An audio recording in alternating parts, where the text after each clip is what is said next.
Hello everyone, this is Weems from Grow Up in Game, and you are watching the Satisfactory Alpha. Satisfactory is a hybrid of a first-person shooter, factory building simulator a la Factorio, and kind of survival simulator all rolled up into one. And I got my alpha key this weekend and figured, what the heck, I actually have some free time. Why not give it a go? And while I'm at it, why not try to create my first YouTube video ever? So, welcome. You're here for both of these momentous occasions. I'm sure it will go exactly according to plan. But rather than me sit here and harp on what this game is about, I figure I'm going to just go jump right into it. So, without further ado, let's get a new game started. Let's call it Weems Alpha Run 1, and before I start, I want to disclose that I did already do one or two test runs of the game to try and get things working as smoothly as possible. That did involve me turning down the graphics, so it is worth noting that the game is actually prettier than it looks, according to this capture. My rig was able to run it fine, but it wasn't able to run it at the highest settings and record a decent quality, so over time, and I'm sure as there are performance improvements in the game, things might get better. But for the time being, you're going to be seeing a roughly medium quality representation of the game here. So with that out of the way, let's get it started. And I'm going to let the game do the talking for a little bit.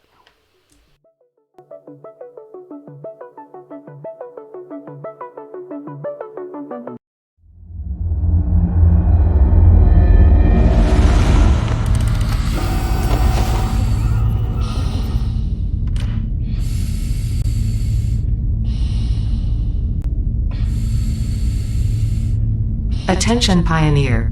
The following instructional video is a summary of your impending duties as an exoplanetary pioneer for Fixit Incorporated. Fixit pioneers have 3 cyclical assigned pillars of work to ultimately accomplish project assembly. Use provided blueprints to build the necessary buildings. Chart the planet and gather resources to provide desired results and improve your infrastructure. Make sure to report any unusual discoveries to R&D for analysis.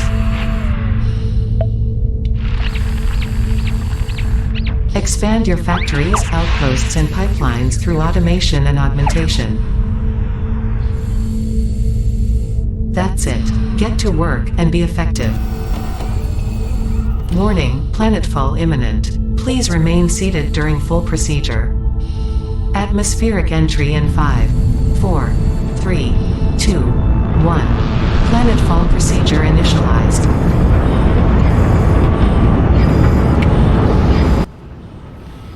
So while we're entering the planet's atmosphere, right away, I'm getting some major Fallout vibes in the art style of that video, which is kind of cool. Fallout's one of my favorite games, and no, I dig the art style, so it's not too shabby. My plan for this video is we're going to go through, do kind of some of the basic tutorial items, and probably cut it off at that point. I'm going to do my best to kind of mute myself while the robot lady is talking, and we'll just kind of go through this together.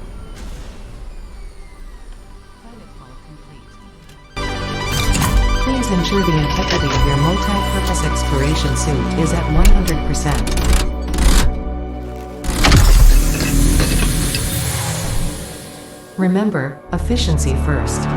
Godspeed.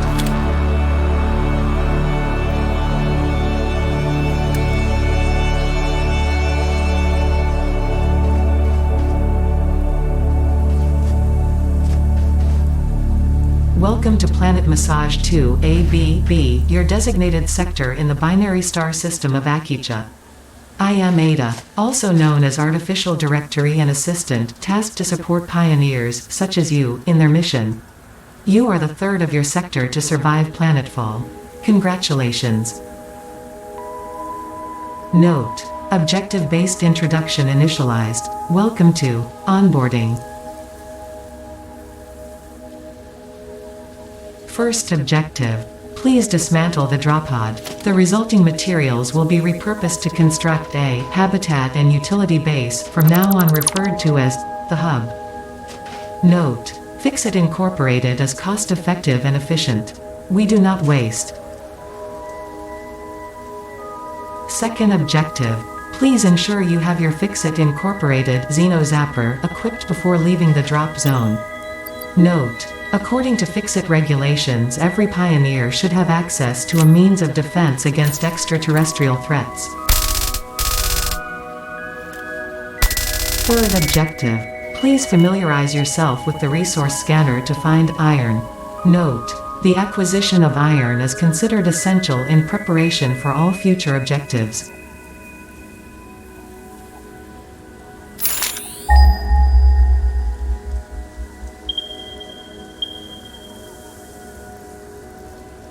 Alright, looks like I need to go find some iron. So I pinged, and I got a few deposits around here. Let's go this way. I don't know why I picked this way, but it seemed like a good idea at the time. This consumable possesses minor healing properties. Further analysis required to establish object scanner identification. So it looks like I will need to take that into somewhere for some type of analysis to really break down its usefulness. So I'm going here mining leaves and roots and wood. So yeah, it looks like the map is pretty rich with resources. And my understanding as well is that the map is actually handcrafted or hand-tailored. This is not a procedurally generated map a la Minecraft. Initial scans reveal coloring properties in the flower petals. Further analysis required. So I'm sure there's going to be a lot of little interesting nuggets hidden throughout the various corners of the map. I'm getting a little distracted by picking up leaves and flowers, so we'll see how useful that is in a little bit, but is there a way for me to just bulk pick things up, or do I have to keep clicking it here? You know what? Let's ping this again. I need to make sure I get to that iron ore. All right, 77 meters. Let's stay focused here. The flowers will come one day. Oh, I hear something snarling. That is looking a little... Woo! All right, this thing's trying to bull rush me. It's not very smart, though. It didn't go too badly. Studying the remains of this creature might shed light on how to defend yourself in the future. I recommend analysis. Fourth objective. Build the hub. Note: To complete this objective, the resources salvaged from the drop pod will be consumed. Caution: Ensure the hub is built on spacious open terrain close to the presence of iron sources. Failure to do so will likely result in non-optimal progress.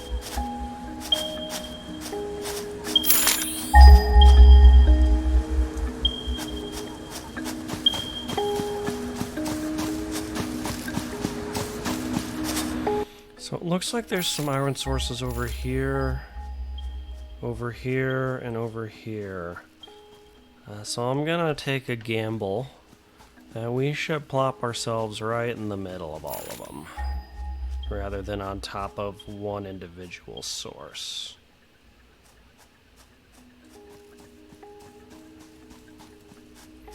This will do. So how do I do this? You can find buildings in the build menu by pressing Q. Let's drop the hub. Oh my. A player is in the way. Ah, there we go. Okay. So there's a little bit of an advantage to being a little higher up. You know what?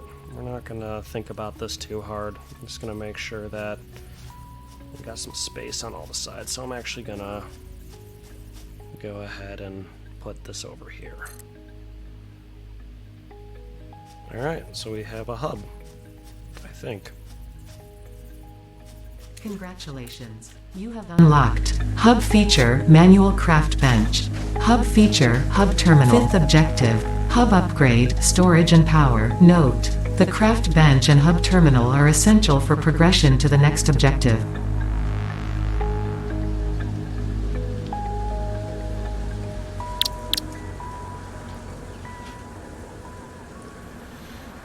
Let's see here.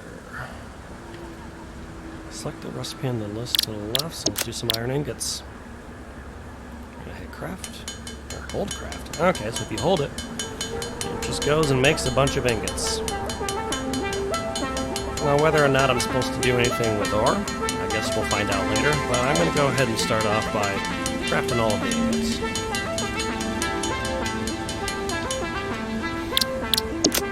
Here, and that's some iron plates.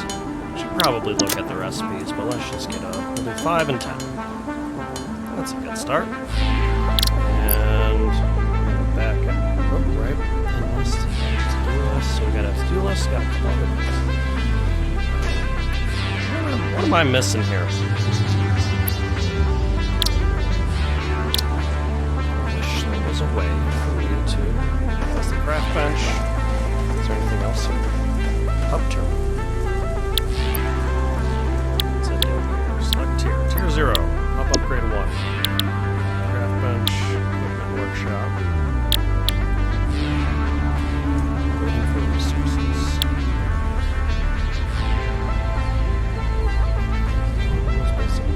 So this hub upgrade 1 is waiting for 10 iron rods.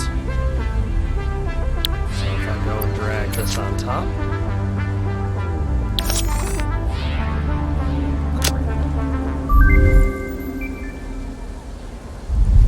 There we go. New buildings, new equipment, new craftable. Congratulations! You have unlocked Hub Feature Biomass Generator. Hub Feature Personal Storage. Scanner Feature Copper. New equipment, buildings and blueprints, which can be found in the workshop when built, build menu, and craft bench respectively. 6th objective, hub upgrade, construction. Note: connect buildings to a generator for power. Note: buildings such as the smelter require a blueprint to be set. Advice: automate the smelting process and use portable miners for optimal results.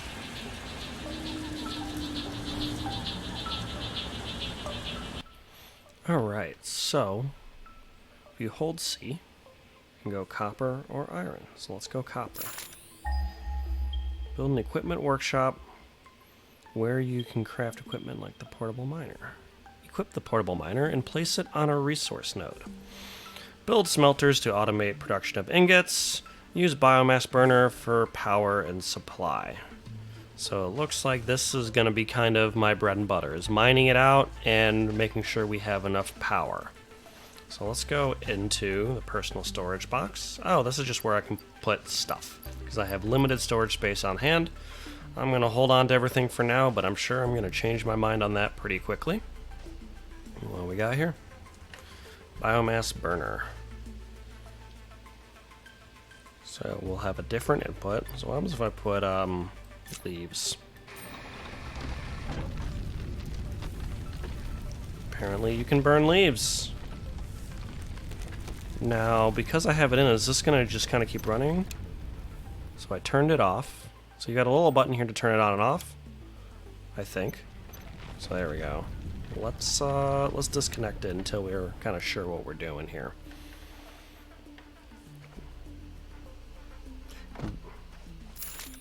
Let's ping some copper here.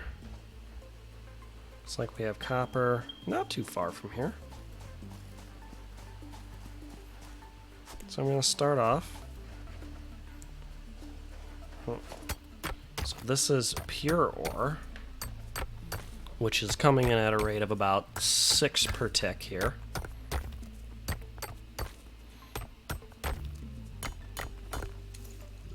Cool. Oh. Yeah, another one of these guys. It'd be nice to get a little bit better of a weapon. Fortunately, they're not that dangerous if you can do a little El Toro to them, which has been working just fine so far. And what happens if we mine the normal ore? Oh, yeah, gotta hit the right button. So it's at 2 per tick. I have a sneaking suspicion that this is going to take me a real long time to mine all of this. So this is probably a good opportunity to build a factory of some sort. So let's do that. Let me go back to our base of operations. Let's see here. Well, let's make some ingots. Yep, so you do gotta hold it down.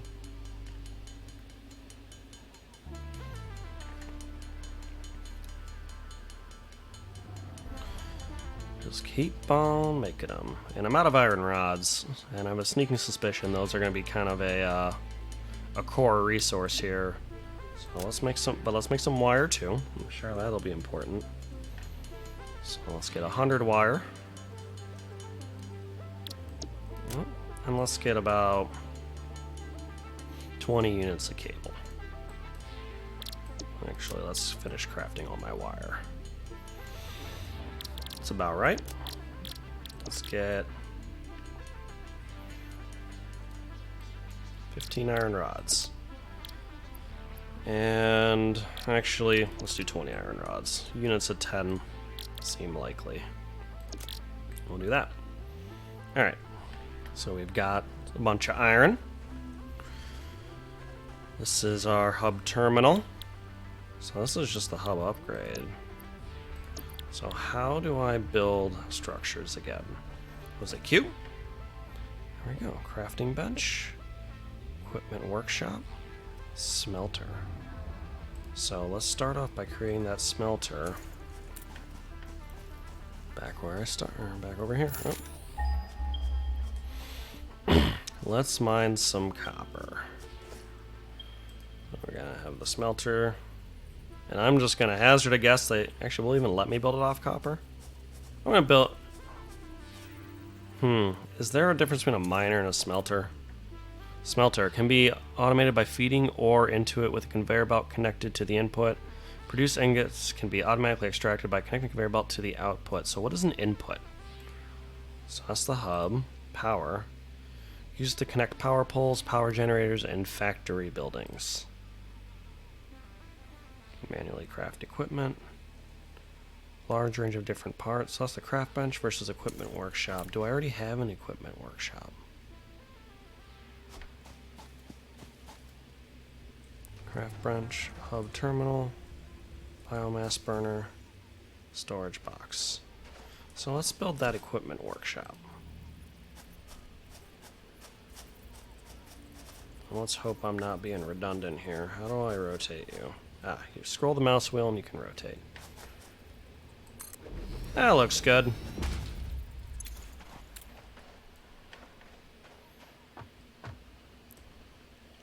Portable miner. Now we're talking. Can't afford. I need... Got the wire. Got the cable. I need more iron. So let's go and find some. And it looks like night's gonna start falling kind of soon. They weren't kidding when they said that you need to... Oh, press the right button. Yeah, but they weren't kidding when they said that you need to be close to iron.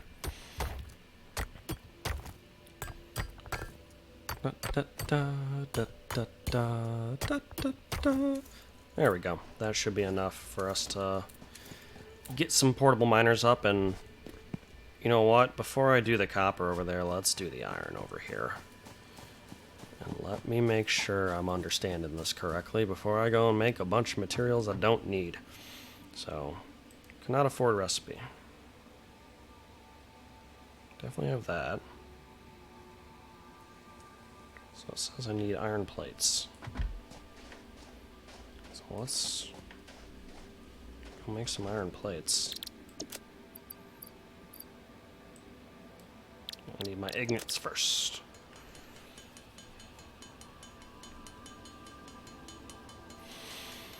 I want to harvest, so I think I need, what, 4 of each, 5 of each? So let's get all these plates up.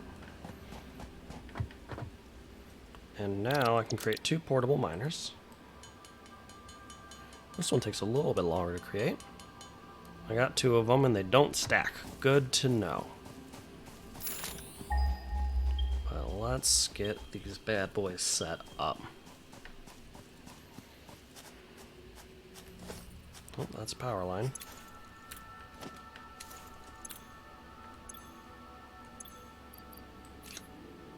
How do I do that? Oh my. Press and hold E to pick up our... Oh. So what's this guy doing?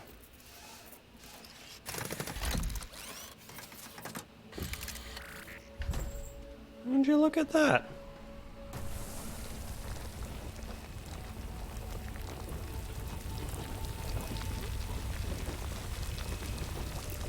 Oh, so he goes there. And we're gonna let him run for a little while.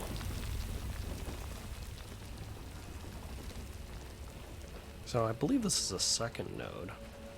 Actually, for experimentation's sake, let's only run it on the one and see if it impacts the other. And while we're doing this, let's go set this other one up on that copper node. And I think that'll be good for our first session here. We'll get some ore and copper, or some iron and copper going. And then we'll take it from there. So here's our copper. Let's go back to my inventory. Let's put the portable miner in my hand. There's probably a faster way to do this. And let's go right in the middle. Let's make it a little more aesthetically pleasing. Hopefully I didn't screw it up. It looks like the tooltip says that all of this is considered copper. So let's let it go, confirm that copper is being mined, and head back to home base. Copper's coming in. Alright, a little bit of fumbling early on, but it's starting to make a little more sense. I think this is a good point to cut it off for the time being. Hopefully tomorrow I'll be able to get a second video in, but if I don't, then well, I apologize, I guess. But my goal is to get another session in tomorrow and try and get some power lines and factory links and, you know, explore a little bit away from this home base that we set up before the alpha period ends. But until then, have a good rest of your day, everyone, and I look forward to sharing another video with you soon.